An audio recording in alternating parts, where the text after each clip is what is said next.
Welcome to real India 2025। मैं हूं रिया Midda the low wheels की तरफ से आप सबका स्वागत करती हूं। क्या आपको भी लगता है कि हमारा राइट है प्रोटेस्ट करना और हम कभी भी किसी के खिलाफ धरने पे बैठ सकते हैं?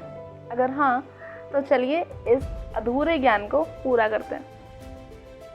सबसे पहले हम ये जानते हैं कि इंडियन कॉन्स्टिट्यूशन का आर्टिकल 19 क्या कहता है, मतलब संविधान का अनुच्छेद 19। आर्टिकल 19(1)(a कहता है अभिव्यक्ति की स्वतंत्रता यानी right to speech and expression.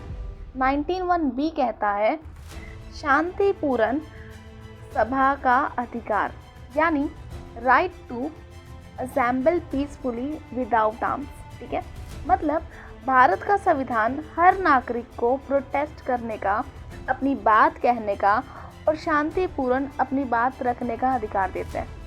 तो क्या स्टूडेंट्स के पास अधिकार है प्रोटेस्ट करने का? बिल्कुल है।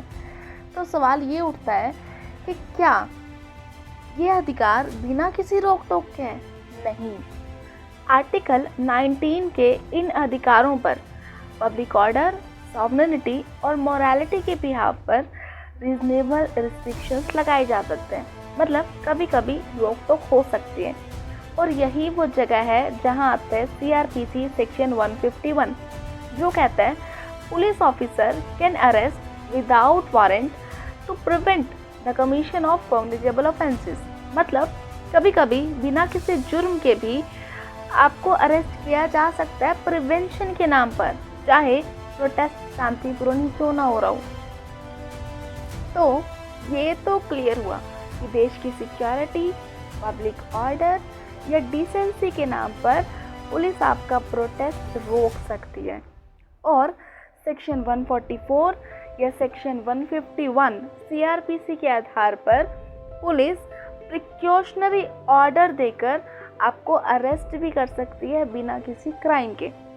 अच्छा, तो अब हमें प्रोटेस्ट के दौरान किस किस चीज़ का ध्यान रखना चाहिए?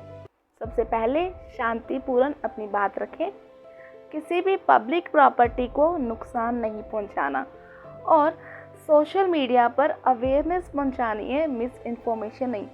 सबसे बड़ी बात, लीगली परमिशन ज़रूर लें। परमिशन? बिल्कुल, ये तो सबसे इम्पॉर्टेंट है। अगर प्रोटेस्ट करना है तो लीगली परमिशन लेनी ज़रूरी है। तो जानते हैं लीगल परमिशन के लिए क्या प्रोसेस है। देखिए, इस पूरी प्रोसेस को हम स्टेप बाय स्टेप समझते हैं कि अगर हमको प्रोटेस्ट करना है तो हमें उससे पहले परमिशन कैसे कैसे लेनी है। ठीक है, स्टेप नंबर 1, सबसे पहले हम लेटर ऑफ इंटेंट लिखेंगे कि हमारा जो प्रोटेस्ट है कब, कहाँ, क्यों, कितने लोग शामिल होंगे और हम लाउड स्पीकर का यूज़ करेंगे नहीं करेंगे इत्यादि।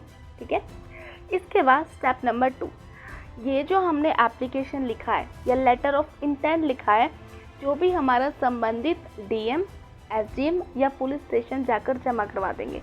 इसके बाद स्टेप नंबर 3, जो भी पुलिस ऑफिसर है या प्रशासन है इसकी जांच करेगा, क्या कि ये जो एप्लीकेशन है, ये जो प्रोटेस्ट है वो किसी लॉ एंड ऑर्डर के अगेंस्ट तो नहीं है, या फिर जिस टाइम पे ये प्रोटेस्ट हो रहा है उस टाइम पे धारा 144 तो नहीं लगी हुई, या फिर पहले से कोई और अनुमति तो इस पे जारी नहीं है।